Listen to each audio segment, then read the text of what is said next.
I am Rebecca Gomez Farrell, and I am guest hosting tonight on behalf of co-organizers Daniel Marcus and Laura Blackwell. Welcome back to those of you who are returning guests to our virtual campfire, and welcome to those of you joining us for the very first time tonight. Daniel Marcus started Story Hour 5 years ago to help people stay connected while under quarantine lockdown by telling each other stories. And he's kept it up with Laura's help for 5 years, which is amazing. As always, we have two writers reading their own work tonight. Our readers are Ellie Daniels and Pamela Jeffs. They were chosen this evening for more than just being excellent writers of speculative fiction. They are also here because March is Women in Horror Month, a decentralized celebration of the women who write horror and the important work that goes into our craft. Why do we need the celebration? I dare you to ask an online forum for a new female horror author to read. Most of the answers you'll get are why, and or, well, I like Shirley Jackson. Jackson is a great author, but this month is a great time to expand our reading choices and encourage others to discover new works by women that chill us, frighten us, and make us think. You can find recommendations and discussions this month at horror.org and at various other websites. And tonight, here on Story Hour with this pair of highly awarded horror authors. If you're here on Zoom, feel free to chime in with your thoughts on the text chat if you'd like to as the works are read. If you're joining us on Facebook, thank you. But please understand that we might not see your messages right away. We will begin the readings tonight with E.L. Daniels, a 2023 Bram Stoker Award nominee for short fiction. E.L. Daniels is an American author, poet, and editor of over 130 titles who lives in Australia. Her novel, Serpent's Wake, A Tale for the Bitten, from Interactive Publications, is a notable work with the Horror Writer Association's Mental Health Initiative. With Kristen Carmen, Lauren edited the 2022 Aurealis finalist, We Are Providence, Tales of Horror from the Ocean State, from Weird House Press, and the follow-up, Monsters in the Mills, from Interactive Publications, which launched at the Necromonicon Providence in 2024.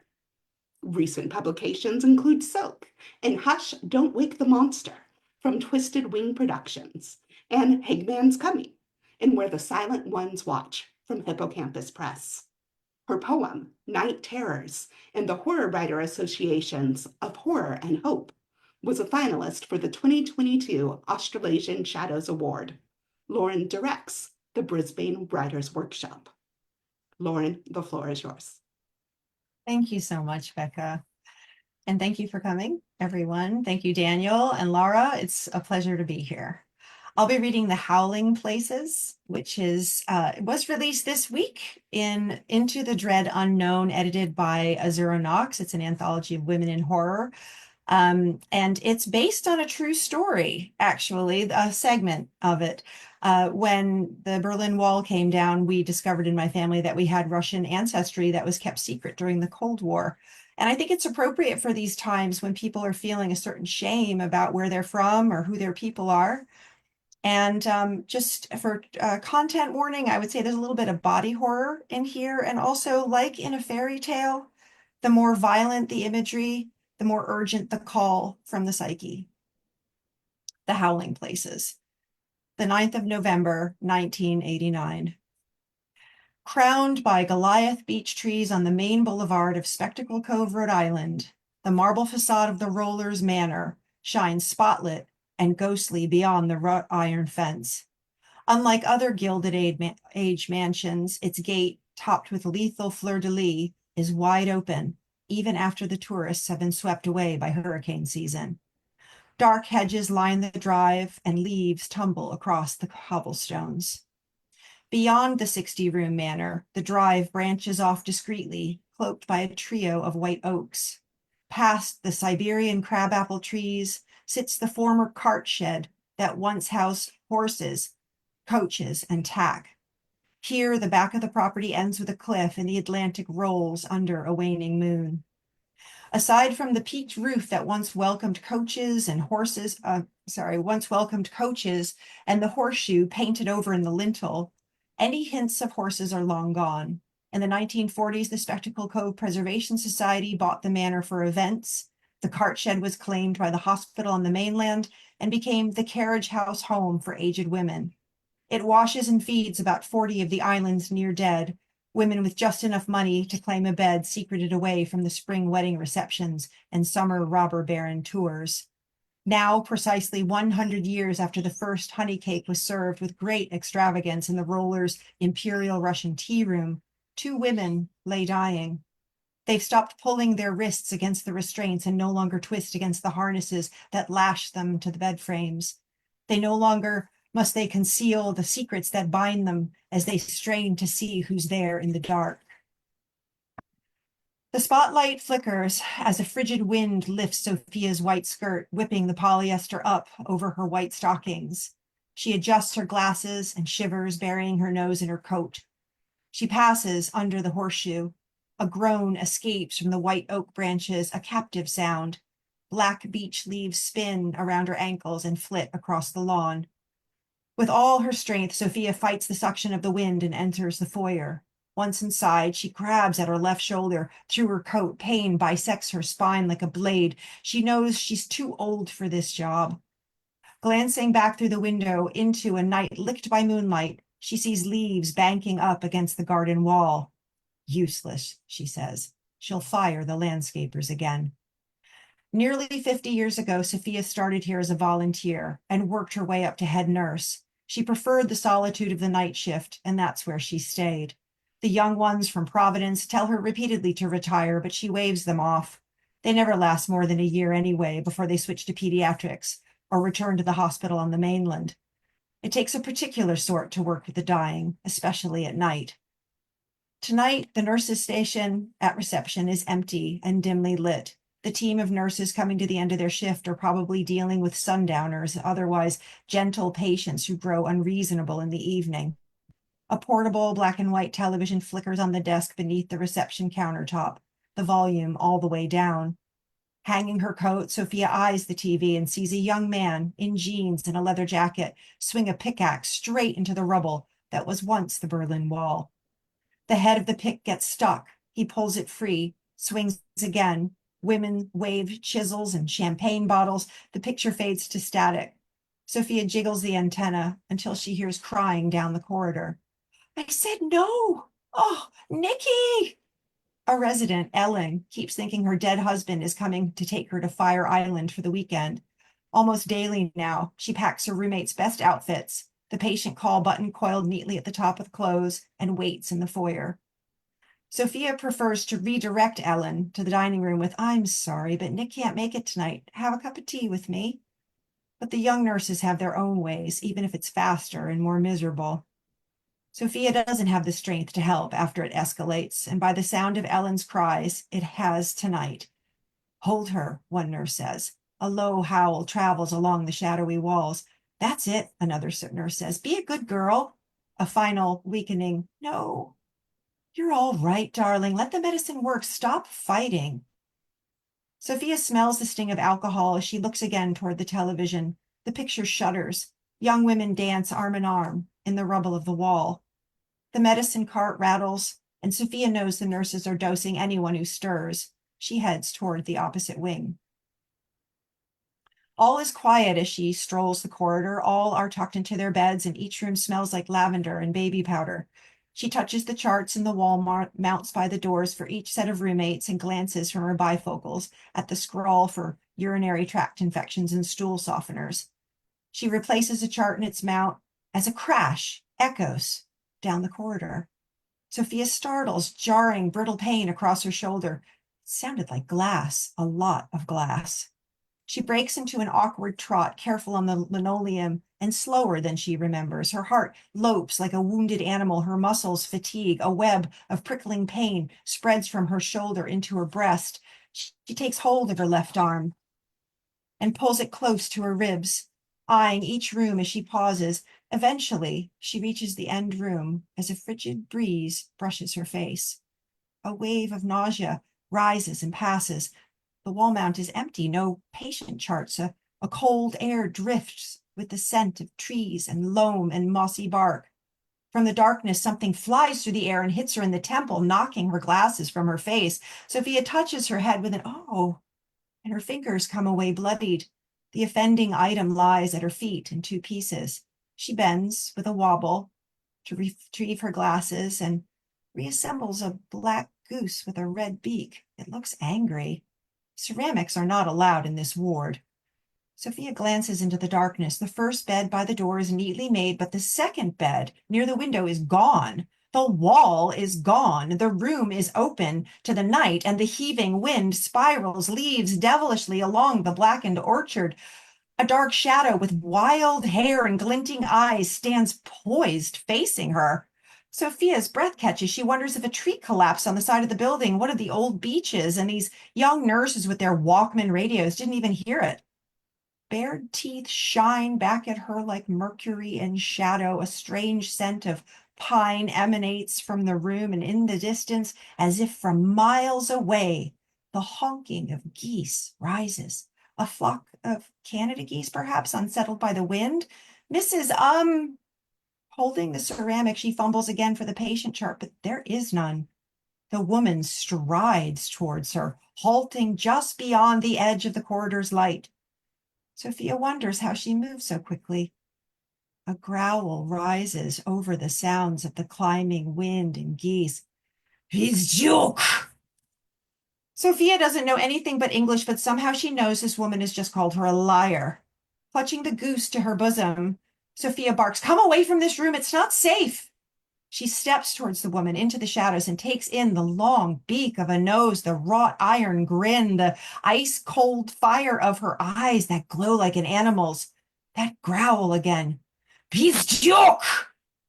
A hand grabs Sophia by the arm. Her shoulder stabs, and the hall light spills across dark, embroidered clothing.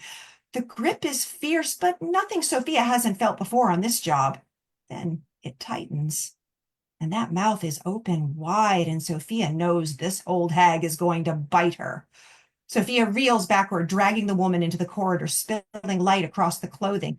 She's not wearing the standard flannel nightgown with puffy sleeves and a lace collar. Instead, a buttoned woolen vest hugs her chest.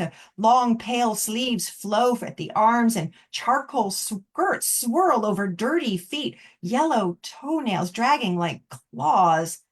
The grip is burning. She looks past the woman as a gust envelops the room with a wild honking of geese, close and thunderous. With an excruciating jerk, Sophia pulls her arm free and scrambles back into the light of the corridor. The wind evaporates. The hag folds into darkness, and Sophia's hands are empty. She throws on the light, and the room is in order: pastel blue, hospital corners, on two beds, a watercolor painting of a bridge.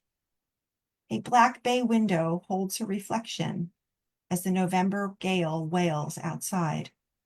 Sophia returns to the nurses' station. Clutching her arm, hand on her head, she finds that the other nurses have made her a cup of tea and left without saying goodbye, and determines to report them. There's always a formal handover, whether or not the Berlin Wall is coming down and the bars are overflowing with sailors. The television flickers, airing the man with the pickaxe again, heaving and striking the wall to silent cheers. Cinder blocks fall, static ripples and waves across the screen. Sophia enters the restroom and examines her head. What on earth happened? Sophia, she asks the mirror, but it's smeared with makeup and fingerprints. She washes the wound and cleans the mirror. And back at the nurse's station, she scans patient names, looking for anything mysterious, but the words jump and jiggle. She breathes deeply and touches her head again and forces herself to focus on Anderson, Ball, Green, Lloyd, Platt, Moran, Whitehead. Nothing bohemian. The television's picture is gone again. She toggles the antenna and wonders what exactly she should say in her incident report without looking ready for the restraints herself. Under a stapler, she finds the form she needs and pushes it along the typewriter roller. Her words don't make sense, and she wonders if maybe the knock to her head was worse than it looked.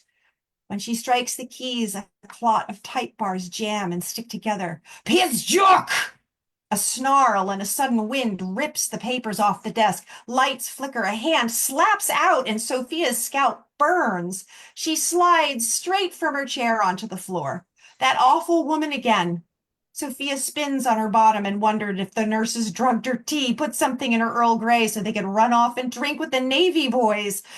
She turns back towards the desk and looks up and sees a pale, gnarled hand, near transparent and fingers quivering across the lip of the station. Sophia scrambles to her feet, brandishing the stapler. Tiny black eyes peer over at her. Above a lace collar and a pink nightie, the woman's mouth forms a perfect O. Ellen! Sophia shouts, and the woman flinches. Sophia corrects herself. She softens and flips down her skirt. Ellen, what are you doing out of bed? What are you doing yourself? Ellen leans on the counter. Her hair is a nest of white. Her face is crusty with tears and snot and old saliva. Nikki's coming to take me to Fire Island, and really those boys are no help at all. She means the nurses. Both women have those short, gelled up haircuts popular now, and some of the patients think they're teenage boys. No, they're not much help, are they? Sophia sees one of Ellen's restraints dangling from her wrist.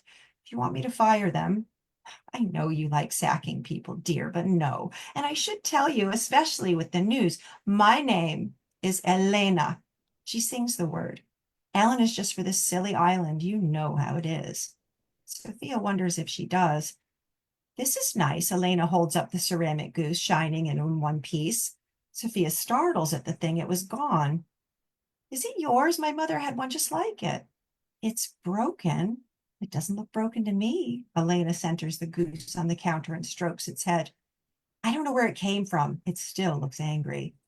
It doesn't matter. I'll tell you what else doesn't matter, Elena says, untying the restraint from her wrist and abandoning the cord on the counter. Those boys and their injections. I'm leaving. Sophia places a hand on Elena's knuckles. Tell me what you need. My hair, it's such a mess. I don't want Nicky to see me like this. He'll be here soon. Sophia flips on one set of lights in the dining room and sits Elena by the table by the foyer, at a table by the foyer. She makes 2 cups of chamomile tea and retrieves Elena's comb and brush from her room. She wets a towel to clean her face. Tenderly, Sophia washes the dark folds around Elena's eyes and the cracks that run down her soft cheeks.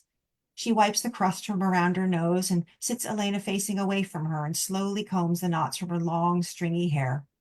Sophia's eyes strain, her bifocals sliding down her nose. They haven't been right since they fell.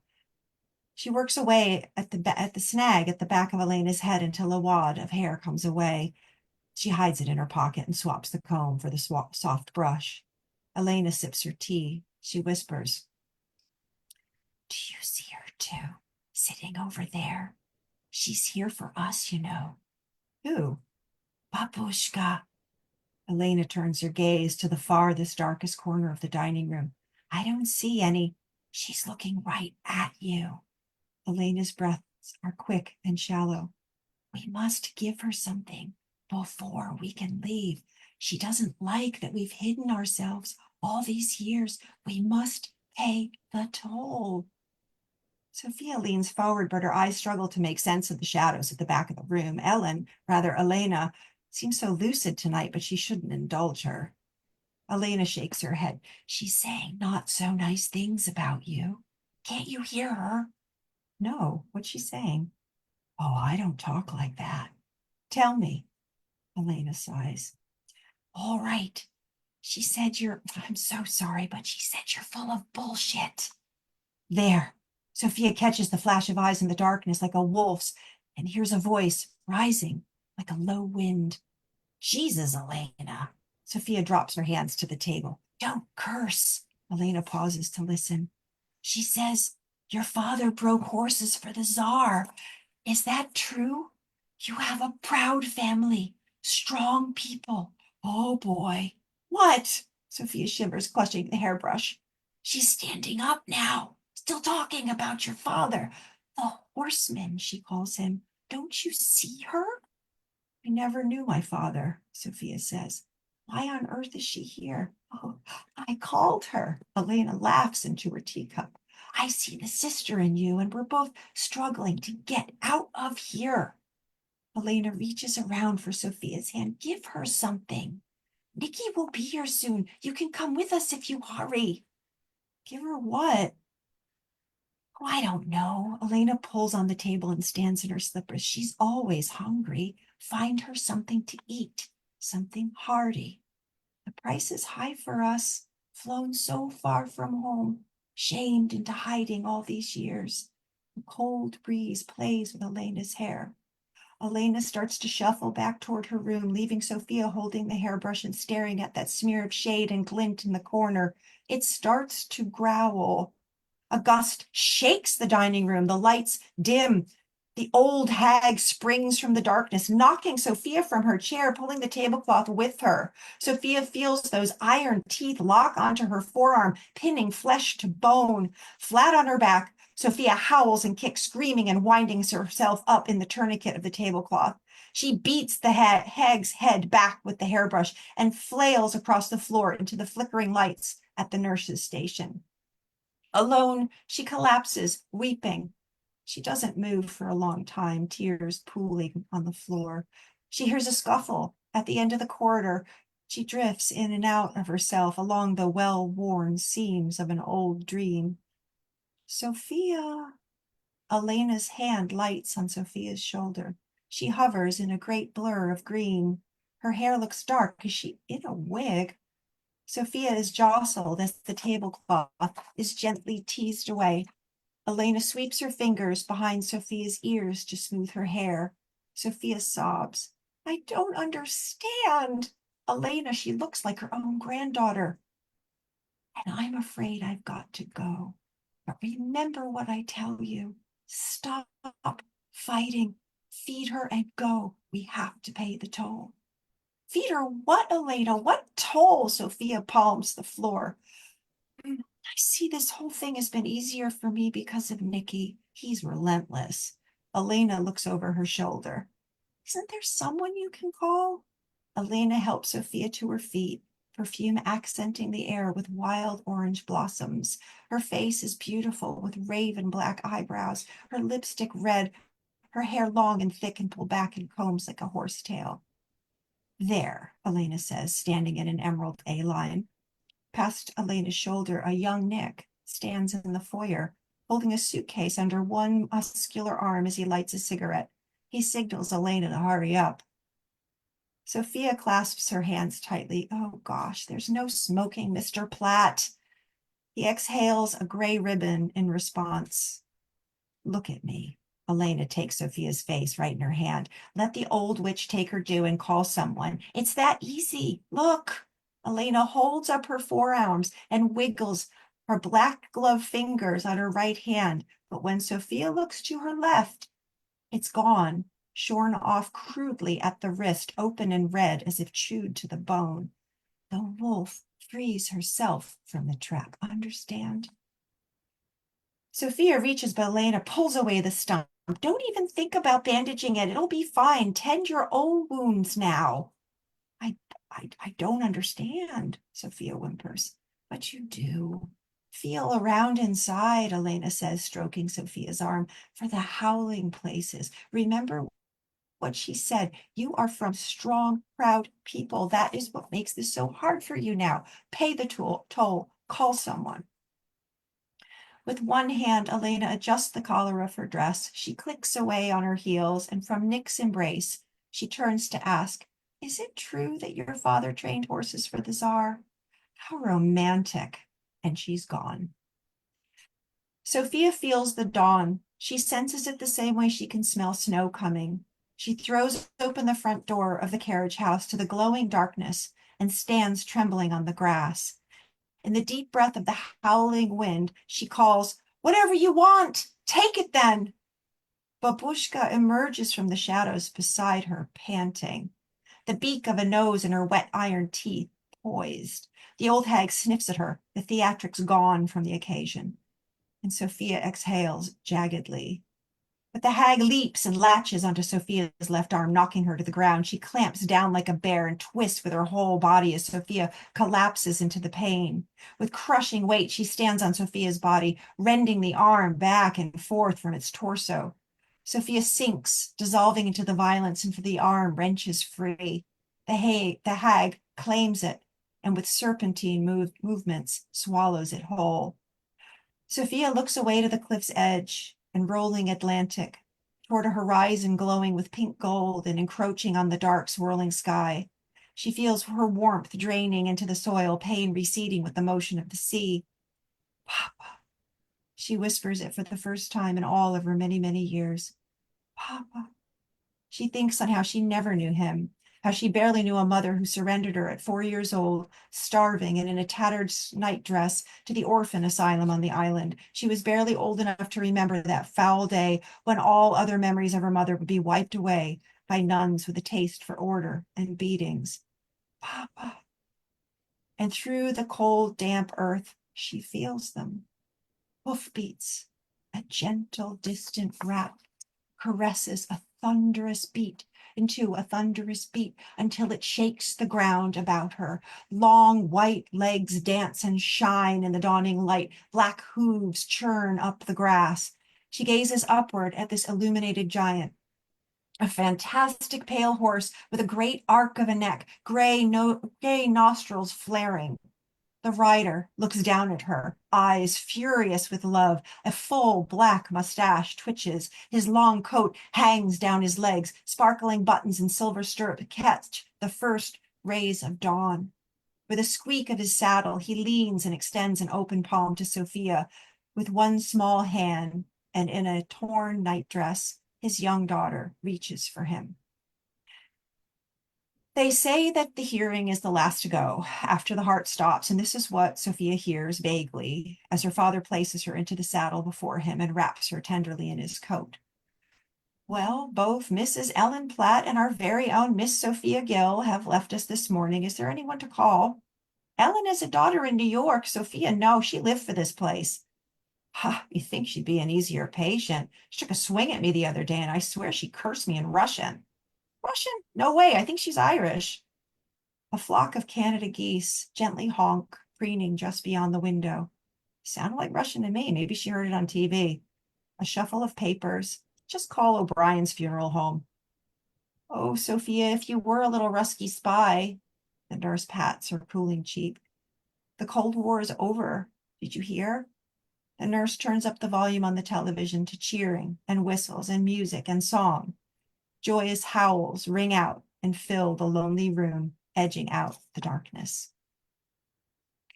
Thank you. Thank you so much for that, Lauren. I feel like there were many tales in that one tale, and I want to know more about all of them. Um, Thank you, Becca. I personally enjoyed probably the line where your main Sophia is told to feel it around inside for the howling places. That's just so evocative. Thank Um, you. and I know listening to you read that I am among my people because you can go back and rewind this recording and you will see my eyes light up the moment you say, "Do you see her?" And, it's a very simple line that many of us horror writers have used over and over, but it's always very effective. So I was very excited for that. Thank you. Thank you so much, Becca. You're welcome. We will now move over to reader number two for the evening. Pamela Jeffs is an award-winning Australian speculative fiction author of 6 short story collections, including her Australasian Shadows Award-nominated collection, Precarious Waters and Other Dark Tales. Her most recent work is the young adult fantasy novella Wilder. Pamela won the 2023 Aurealis Award for Best Horror Short Story, and in previous years shortlisted for numerous other awards, including an additional 11 Aurealis Awards, 3 Ditmar Awards, and 2 Australasian Shadow Awards. Pamela, tell us your stories. Hi, thanks for having me here, guys. It's wonderful to be a part of this tonight. Um, the story I'm reading tonight is from the Cohesion Press anthology Snafu Punked, which is a military horror story. It's titled Stokehold. It's an Aurealis Award shortlisted story, and I'm excited to share it with you tonight.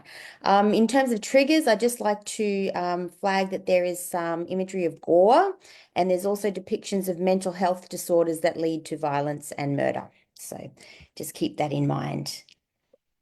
Okay. Stokehold. Fear had a way of leaching into metal and stone and wood, of creating an invisible patina. In a place where the past was brutal, the dread felt old and dangerous. But in the belly of a battleship, the horror was compounded. Here in the Stokehold, weighted down in furnace light and coal dust, old regrets and torment abounded. Sailors had died here, some by fire, others by a murderous knife thrust between the ribs at midnight, and the ghosts of those men never left. Tonight they seemed restless, their forms shadowy half-suggestions huddled and shifted in the darker corners of the hold. Not sure what had them riled, but having abided amongst them all my life, I knew I was safe from their words and their touch, as long as I kept to the firelight. I kicked open the furnace door, squinted against the blasting heat, and shoveled another pile of coal onto the grate. Embers rained to the deck as the blaze rose to heat the water in the giant boilers above. Steam hissed in response, fueling the clockwork mechanisms that propelled the ship. Gypsy boy. I hunched my shoulders. Why did I ever ask that son of a bitch Zeke if he could see the ghosts too? I'm here, Chief. Zeke, senior in rank to me, stalked in from the airlock, his body swaying to counter the motion of the ship. He was big and brawny, coarse as if cut from rusted steel, and he wore coal dust like armor pressed into the creases of his 40-something-year-old face. Captain wants you. He grabbed a shovel from the rack. Get up there and get back quick. Don't think I'm happy about doing your work for you. The captain? I glanced at the ghosts. Their heads were bent together in some kind of silent communication. I didn't want to leave my post. What do you think he wants? Do I look like I'm privy to the desires of officers? Now get yourself going. He shoved past me, dropping his meaty shoulder into my chest and making me stumble. He took my place at the grate and scooped in another load of coal. Patches of sweat stained his shirt, looking blood dark in the fickle light. I dropped my shovel and headed for the bridge. The ghosts with their jittery, smudgy forms trailed single file behind me as I exited into the close crew corridor. They kept their distance for the moment, but damn, I hated the way they moved, all uncanny-like, the sharp, aggressive blinking in and out of view, the 3 or 4 of their steps lost between. I hated how their eyes and mouths looked like deep, black holes. Sweat slid down my back, and not from the heat. The electric lanterns lining the walls here offered me no protection from the haunts. The water's rising. The teasing, disembodied whisper of a sailor who drowned. It sailed past me like sea foam in a storm. My heart slewed sideways. Drowning at sea was the only thing I feared worse than the ghosts.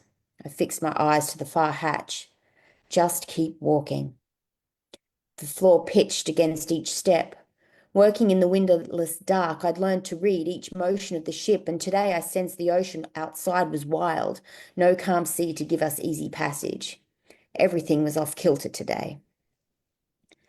It seemed an age before the cold, steel hatch wheel was in my grip. I breathed out a sigh and turned it.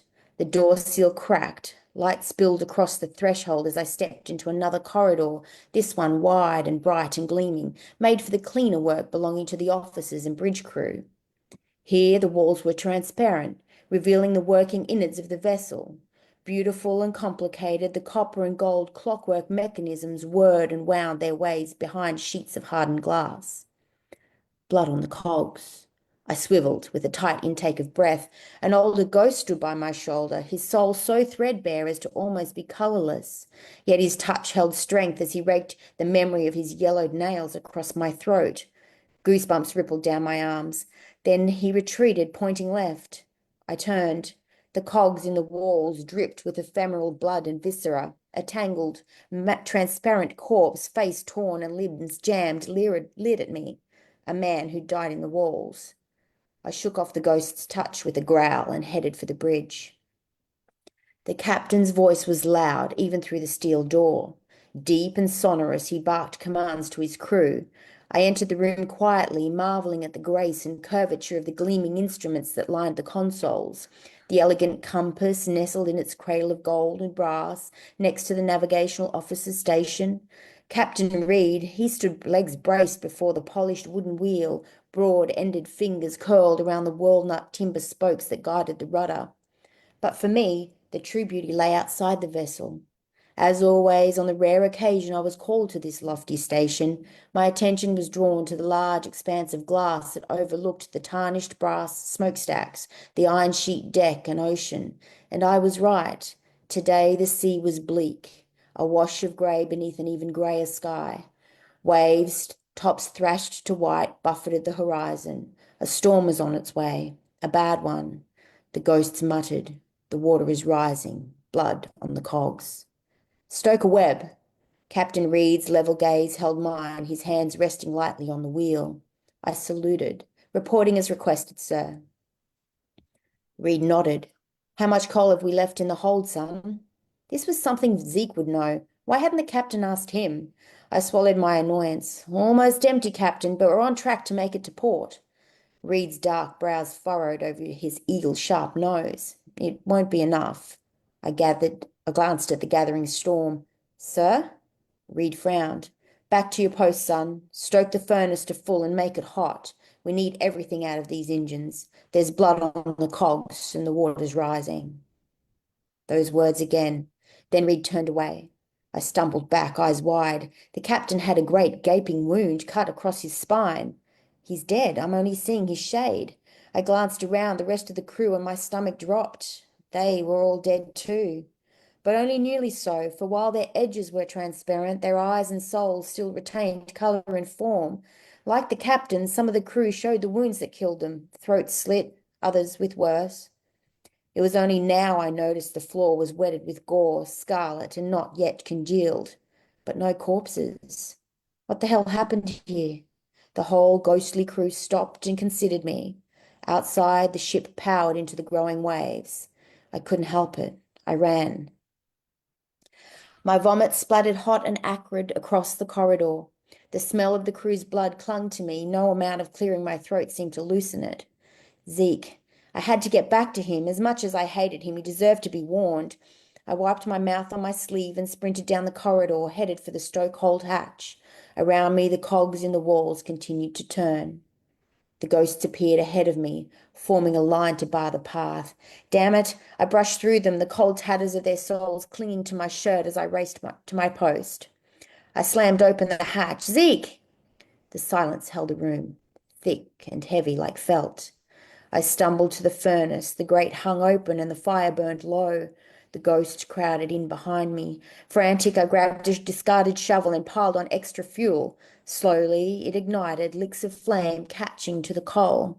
The spirits grudgingly retreated. Where was Zeke? I hung my shovel, took a kerosene lamp from its hook by the rack, and headed deeper into the stokehold, where the furnace's belly roared and the piles of coal spilled across the floor. My boots slipped on the uneven surface. The ghosts flanked me but kept their distance. Their dark, hollow eyes followed my every move. An empty kerosene tin rolled across my path.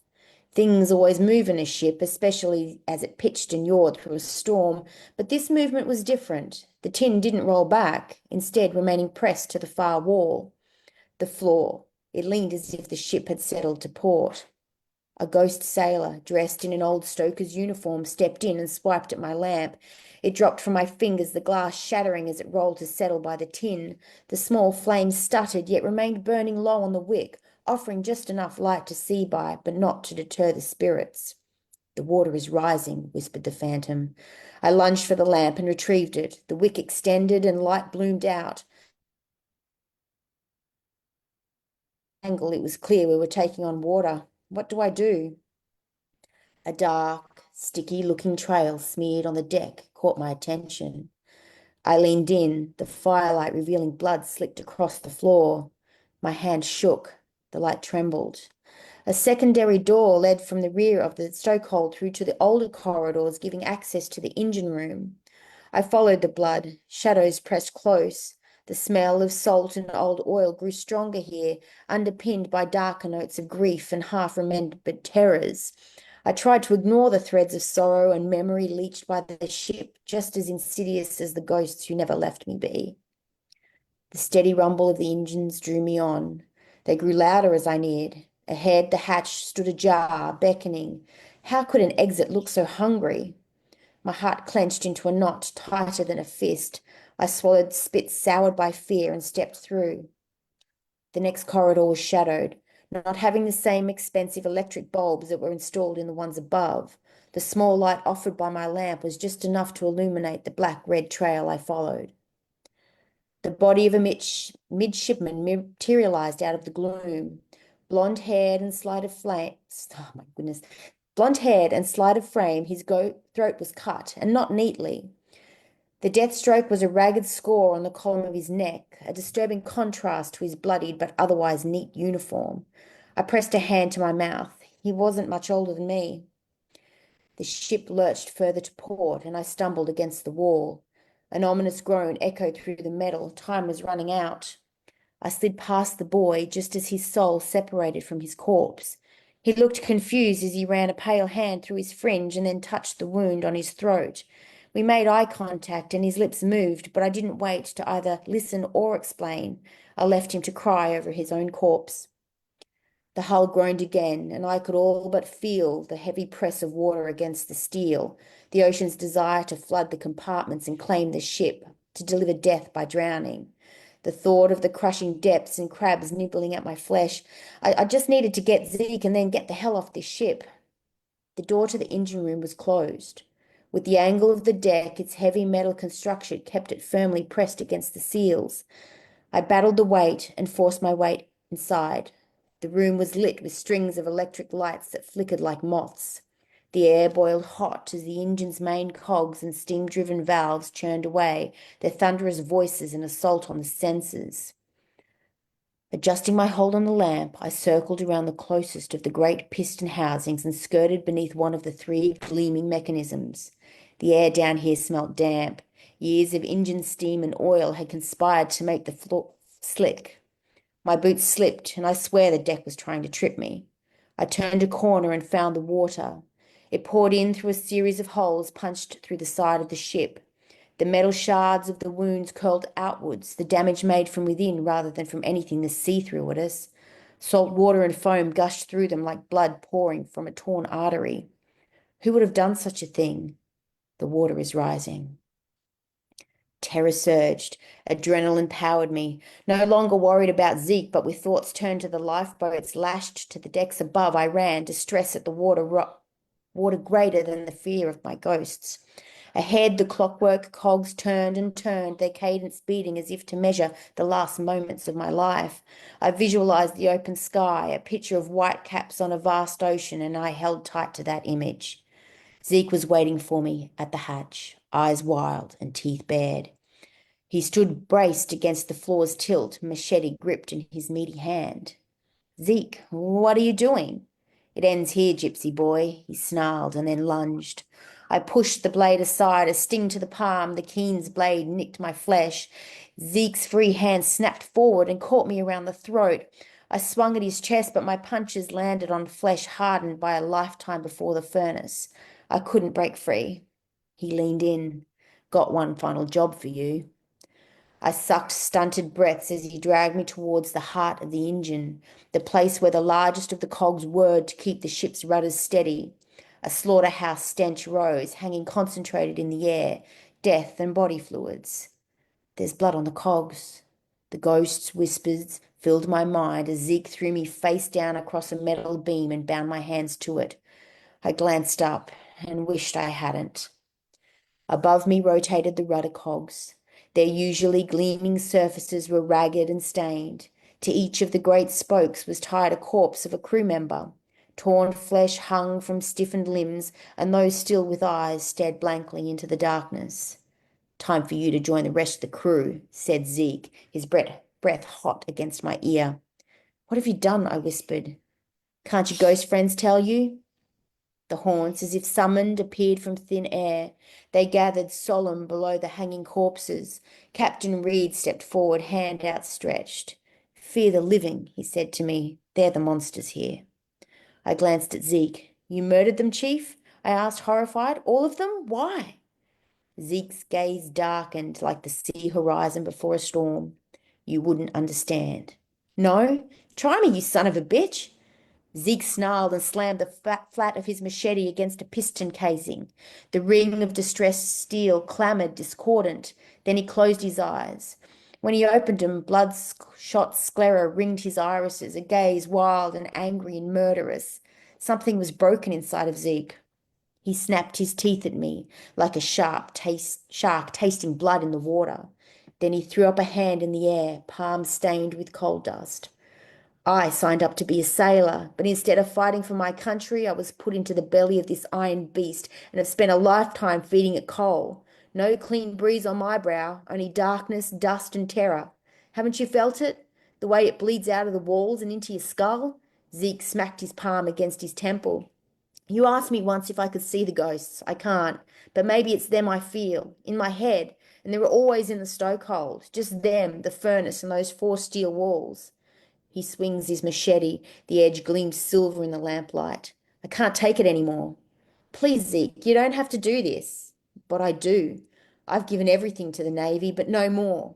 This crew died so Chief Stoker Zeke Marshall could die. The old Zeke will go down with this ship. Tomorrow I'll be a new man, and I'll be far, far away, away from the fear, away from the coal dust, away from these damn walls. You're crazy. No, I'm smart, because unlike you, I'm getting off this tub. Please, please don't kill me. Zeke frowned. You won't die by my hand. You worked hard at the furnace, same as me. I respect that. You can stick around to see the end. He knelt and ensured the knots against my wrist were tight. Satisfied, he stood. See you, kid. His footsteps were lost to the groans of the dying ship. I struggled against my bonds, but it was useless. The deck pitched higher, and the water first lapped at my feet, then soon reached my chin. I sobbed, strained to lift my head. The sea kissed my nostrils.